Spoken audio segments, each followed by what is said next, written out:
Good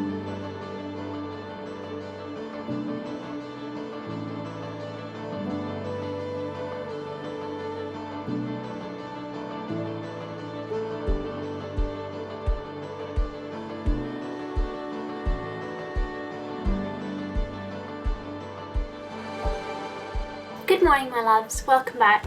I'm sorry you just had to watch me very half-heartedly make my bed.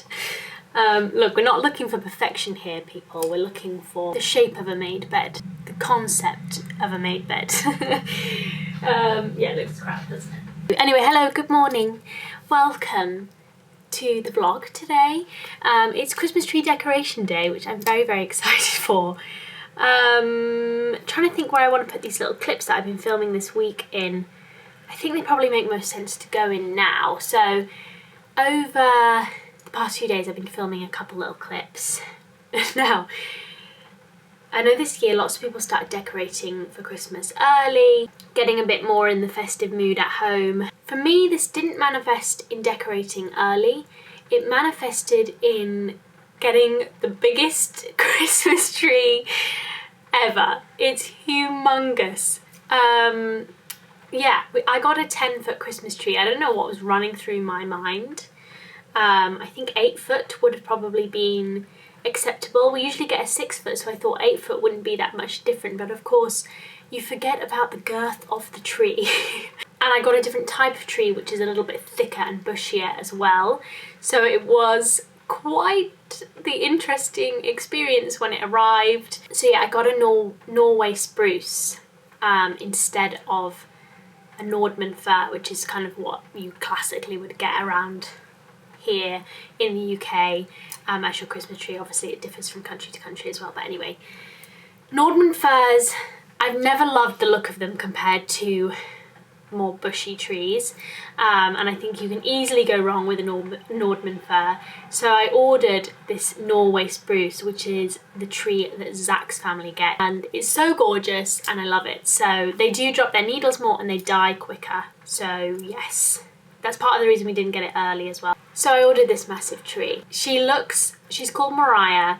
She looks a little bit more manageable now because Zach and I trimmed her into more of a Christmas tree shape and less of like a massive tree shape. When she arrived, I was scared. I'm still a bit scared of decorating her. But anyway, this is what my COVID-19 festive madness has manifested itself in, is the size of my tree. It's really big. I think to some people it probably won't seem that big. It does fit in the room. I think it would look better in like a big hallway or something, but because it's in a room, it just really takes over. It certainly did before we trimmed her as well. So yeah, so anyway, I've got a few clips of the tree arriving and Zach and I putting it up. It's been up for a few days. I actually really need to water it again. Yes, we're going to decorate it today, and I also have a clip of Indy and I opening our advent presents from my grandma. In fact, I'm going to put my advent present on, but would recommend the place that we got the tree from. It's called sendmeachristmastree.co.uk or something. Probably a bit late for many of you this year, but thought they were really good and I'll be using them next year. Obviously we usually go pick up a tree, but like I say, I don't love Nordmann firs, and I just wanted to try out a delivery service, see if we could get a better tree than the usual places we hit up. So I've actually ordered another Norway spruce for the farm as well, a much smaller one, much smaller. Anyway, I'll let you watch those clips and then we'll come back.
I wanted you to see it before Zach and I do some trimming.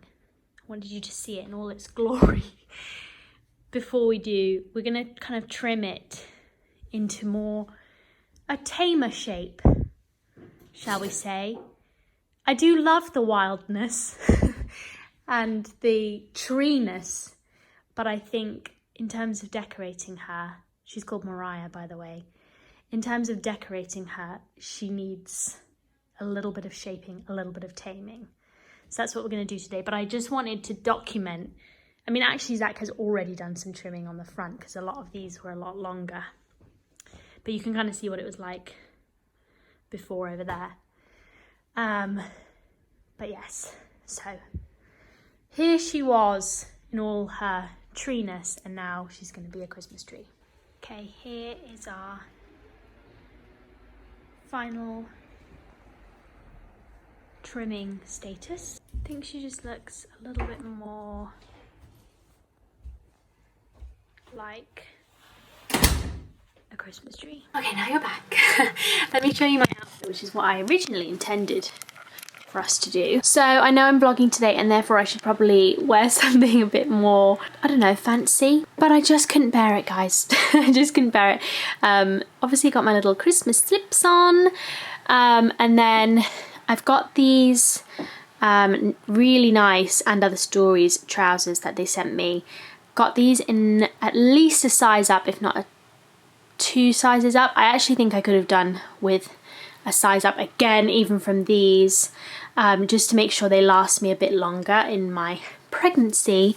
But yeah, they're just like stretchy trousers basically, but they're not going to last me all the way through, I don't think. Although hopefully in this size I could maybe wear them after, especially because they've got little tie things to make them a bit tighter. But anyway, I really just like the texture of these. I've got so many stretchy trousers, but none that I feel like actually happy wearing out and about, but these are a bit more sort of outfit worthy, shall we say.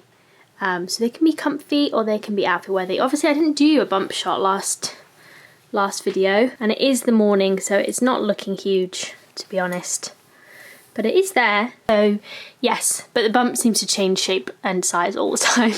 And then I'm wearing another of Zach's jumpers. So this is how we do maternity dressing in this house. Just wear massive oversized black clothes.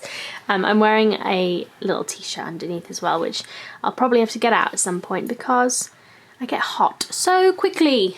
But yes, there is a bump there. Sorry about this strap. It's annoying, I know. I'm gonna go and eat, which I'm excited about. You saw me do my stretching this morning. I'll link up the video that I used originally, but now I just do my own stretching basically. I did use a video just to get a sense of what I should maybe be doing as a pregnant person.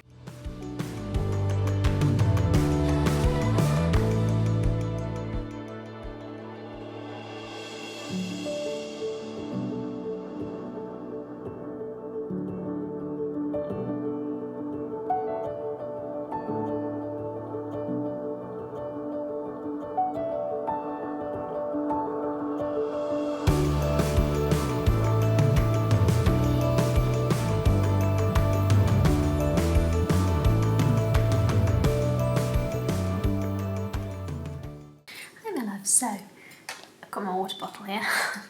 I carry this around with me everywhere I go. I've got it out of shot for you. So, had my avocado toast, as you saw, and to be honest, I've just been catching up with my housewives for the week. I generally tend to make my vlogging days a little bit more chill, because you don't want to see me sat at the computer or doing a job which I can't show you for hours at a time, and it gives time for my brain to have a little chat with you all and an update.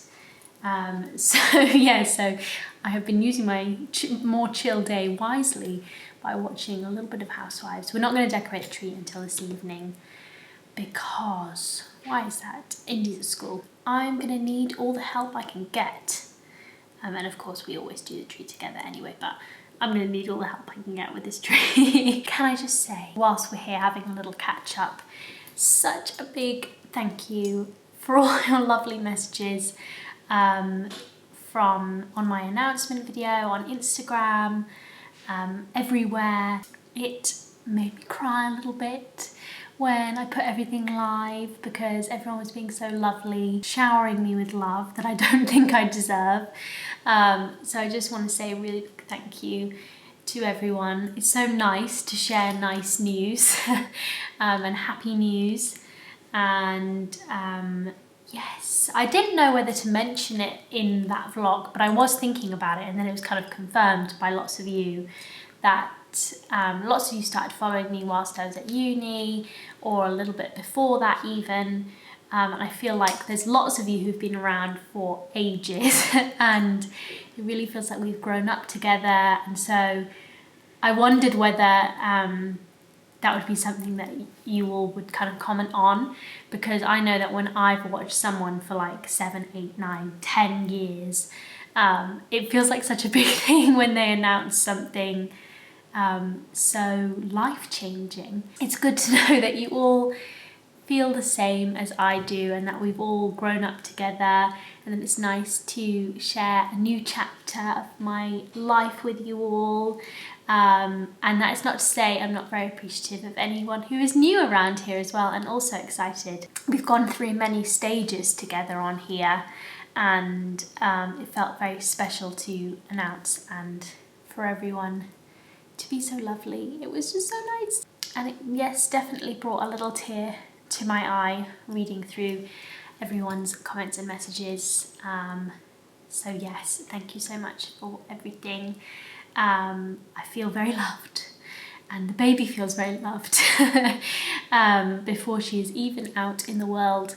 So yes, that was very heartwarming, and for that reason, I'm just looking at my book here.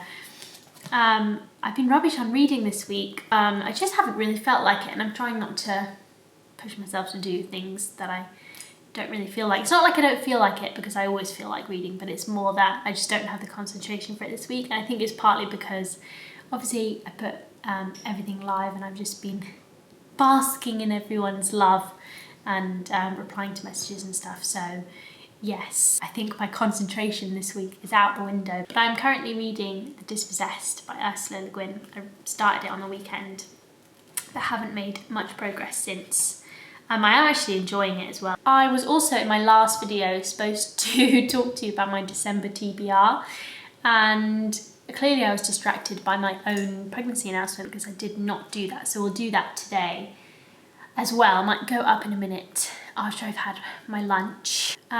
We basically never order lunch anymore. I think we do it once a week max, but today is the day. I've ordered a Subway. I have eaten all of the lunches that I can think of this week and last week since whenever we last ordered lunch.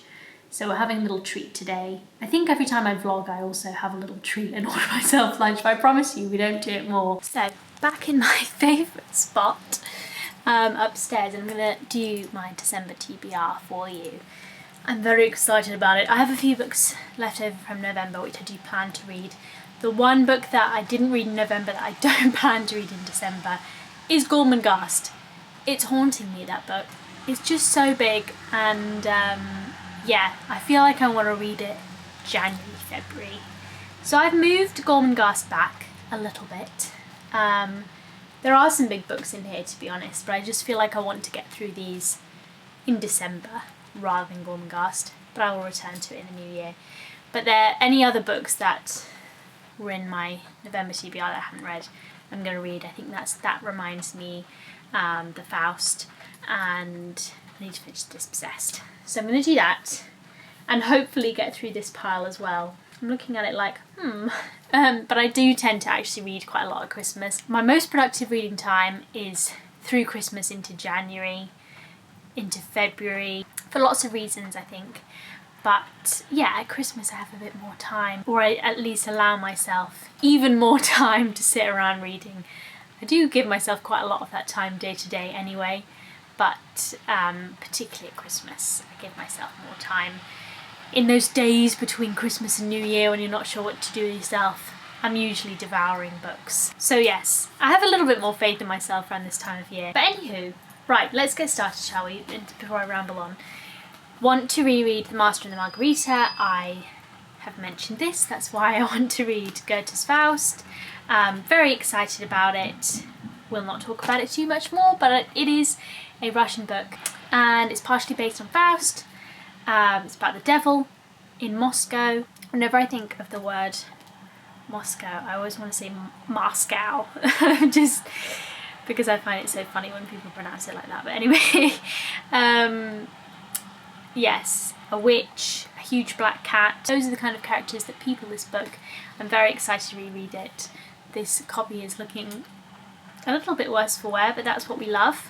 So that's on my reread list. Also to reread this month, we have The Greenlanders. I really have just wanted to reread this since I first read it, because it was one of those books which I think I actually initially rated it 4 stars. I don't rate books anymore for this reason, basically.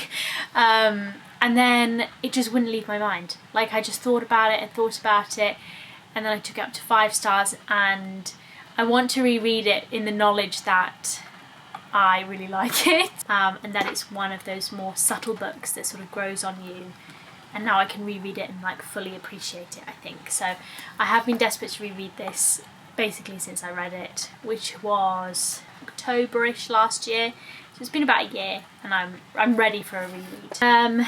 We have Rosewater, which I was given for my birthday, and I haven't got round to it, but I'm so desperate to read it. It's just been one of those books that hasn't quite made it into my TBR for whatever reason. It is a sci-fi set in Nigeria in 2066. The hopeful and the helpless congregate around an alien biodome seeking salvation. Rosewater is a town on the edge. I'm super excited about this. I've heard good things. It's the beginning of a series, so if I like it, there's more, which I always love. And yeah, I love a good sci-fi this time of year, just something that's going to grip me and hopefully that I'm really going to enjoy. So we have Rosewater. By the way, as you can see from my own selection, I have picked a few wintry books, Master and the Margarita, The Greenlanders being pretty wintry, but I'm also just reading books I'm really excited for. So these aren't necessarily super wintry. I doubt that Rosewater is very wintry. I'm just excited for these books, and I just want to read books that I'm really excited for. I've also got here the books of Earthsea by Ursula K. Le Guin. Obviously, you all know I've read the novels that make up this book, so actually what I will be reading from this is much less than the scary tome appearance. So I've read A Wizard of Earthsea, The Tombs of Atuan, The Farthest Shore, Tahanu, Tales from Earthsea, and The Other Wind. But there's various other writings in here that relate to Earthsea that I would love to read. I think they do, some of them also do appear in other anthologies, collections and stuff, but these are some of the main short stories that Le Guin wrote relating to Earthsea, I think. Maybe they're even novellas, I'm not entirely sure. So we've got The Word of Unbinding, The Rule of Names, The Daughter of Odrin, Firelight, and Earthsea Revisioned. So I'll be reading those short stories. They do not take up much of this book. In fact, they take up this much of this book, but I would like to end the year by rounding out my Earthsea knowledge, because I have loved those Earthsea books so much. One non-fiction, we've got The Warmth of Other Suns by Isabel Wilkerson, The Epic Story of America's Great Migration. I am really intrigued by this. It's supposed to be really well written, as well as being really informative, but she has a new book out and I would like to read that soon as well. So yes, I thought I should get on and read this one. Not that they're connected really, but I would like to read that one first. We have a Richard Powers. We have the Goldbug variations. I must have read the overstory in 2018, and I've been meaning to get some more Richard Powers ever since because I really loved it. Yes, I bought this in January and just somehow have not got around to it all year, but I am desperate to do so. So yes, I want to read the Goldbug variations. It's a much, I think he might even have a new book out next year, or is that just something I've made up? Anyway, he's quite a prolific author, he's written quite a lot of books. So if I like this one too, then I'll definitely be prioritising a bit more Powers next year, I think. Yes, very excited for this one. It's been a while since I read you the blurb of this one, so I can read it again. It's about a biologist called Stuart Wrestler who sets out in 1957 to crack the genetic code. His efforts are sidetracked by other, more intractable codes: social, moral, musical, spiritual, and he falls in love with a member of his research team. Years later, another young man and woman team up to investigate a different mystery. Why did the eminently promising Wrestler suddenly disappear from the world of science? Strand by strand, these two love stories twist about each other in a double helix of desire. Now, romance isn't quite my thing, so I'll be interested to see if I enjoy it in this. He's quite a sciencey literature writer, which I love. It's one of my favourite things. So in that respect, I'm very excited for this one. I also just think these Powers covers that they are doing at the moment, who's the publisher, Vintage, are so beautiful. So I want to kind of go out and buy the rest of these covers. Unfortunately, I've got my Overstory in hardback, but I also love the Overstory cover in these editions. I also want to read a Munro before the year is out. I don't think I've read a Munro this year, but again, I read Progress of Love last year and thought to myself, I want to read the rest of Alice Munro's work, basically. She is a Canadian short story writer. She's basically one of the best short story writers out there. She mainly writes short stories. I don't think she's written any novels. So I wanted to read another of her collections. I think I've got 3 hanging around in here, and I haven't got round to them all year. So yes, we've got an Alice Munro collection. This is Dear Life. Next we have a trilogy. As I said in my Wintry Books video, I like this time of year for trilogies, for longer books, and this is Robertson Davies's The Cornish Trilogy, which comprises The Rebel Angels, What's Bred in the Bone, and The Lyre of Orpheus. My aunt gave me these. One of those books that she gave me along with A Suitable Boy that sort of sat on my shelves for years whilst I was at school in uni because I did not have time to read them. And now I have a little bit more time for personal reading, obviously, if you couldn't already tell. So yes, I read A Suitable Boy last year, and I'm going to read this hopefully this year. Obviously it's 3 books really, not one big book, but anyway. So I'm very intrigued by this. It is fantasy, I think. I will just read you the blurb. Woven around the pursuit of the energetic spirits and erudite scholars at the University of St. John and the Holy Ghost, this dazzling trilogy of novels lures the reader into a world of mysticism, historical illusion, and gothic fantasy. Fusing themes of religion, love, art, and music in a glorious celebration of humanism, the Cornish Trilogy, like its predecessors the Salterton Trilogy and the Deptford Trilogy, affirms Robertson Davies's place at the forefront of contemporary writers. I actually think his other trilogy, the Deptford Trilogy, is more famous than this one. I could be wrong. But yes, very excited for this. And finally, I wanted to put a Jeff Vandermeer in here with Dead Astronauts because I love a bit of Jeff Vandermeer. I've obviously been working my way through a lot of his work this year. Yeah, quite a lot of his work. I would like to round the year out with another one. Also because this gorgeous book has been sat on my shelf since I was given it for my birthday, and I have not read it yet, and I'm just desperate to do so. So that is the final book in my December TBR. I think it's a very good TBR. I hope that I can get through lots of these books because I'm so excited about them. I think I might do some reading now myself, and or have a little bit of a nap and prepare for Christmas tree decoration. Hi my loves! So it's been a little while, we're not in focus are we? Here is Mariah herself. So I had a little nap, did a little bit of reading, had my dinner and watched MasterChef. So it's quite a bit later now, but it is time to decorate the tree. If we don't do it today, it's not going to happen. She's been standing here for a few days now and I think she needs some decoration and I'm very excited, but I need to go get my speaker I think because I want to listen to some Christmas music whilst we decorate. We need to get a ladder out.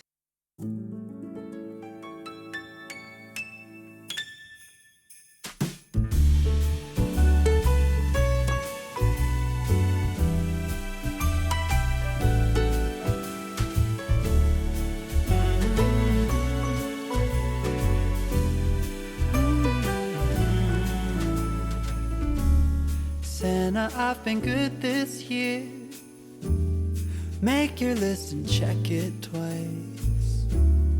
I'll leave you a note right here underneath the Christmas lights.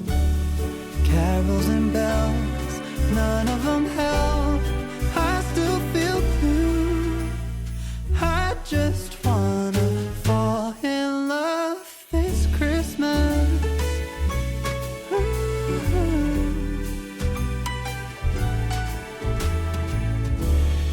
I don't need a fancy watch. You can give the elves a break. No, you can't make it in. There's some very important things happening here with the stick. We did it! Well, Zach did it with his marvellous skills with this. I managed to hook at the very end of the line. Yeah, somehow he managed that at the top there. Top right. With this stick, which came with our tree to protect the top of it. Yay! I just wanna fall in love.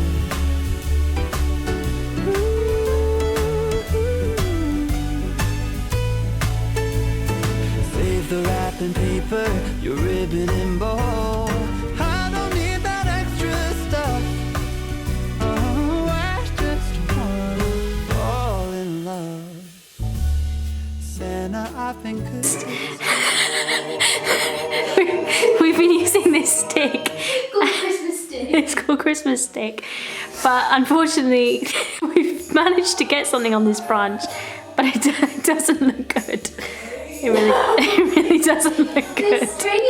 Christmas tree. No, you have to be careful of the lights. You have to be careful of the lights. No,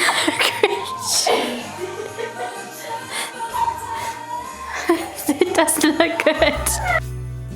I just wanna fall in love. Fall in love. Just wanna fall. Well, my friends, here she is. Looking quite beautiful. Yes. There is no theme to the baubles. It is just everything that we've had from the past 20 years on the tree. Maybe another year we can be a bit more organised, but because none of the shops have been open this year, it's a bit trickier. But I think she still looks nice. The overall effect is nice. Kind of sense of how it's looking over here. But yes, my mum and I's theme from literally 20 years ago was orange and purple. And over time, we've added other colours in. But you can see there's still a hint of orange and purple on there. There's pink's been added over the years too. There we go, now she's twinkling. She's twinkling. Anyway guys, I think we're going to head to bed now because it's getting quite late. It took us a wee while to do the tree. But yes, I'm very pleased that it's now up. It makes me feel very festive. I'm looking forward to coming down in the morning, putting the lights on and enjoying it all day tomorrow. But I hope you enjoyed today's vlog. And I'll see you very soon. I've got November books coming to you next week. I'm gonna sort that out for you next week. So that's coming definitely, and probably another vlog at some point as well. So yes, thank you all for watching, and I will see you again very soon. Bye.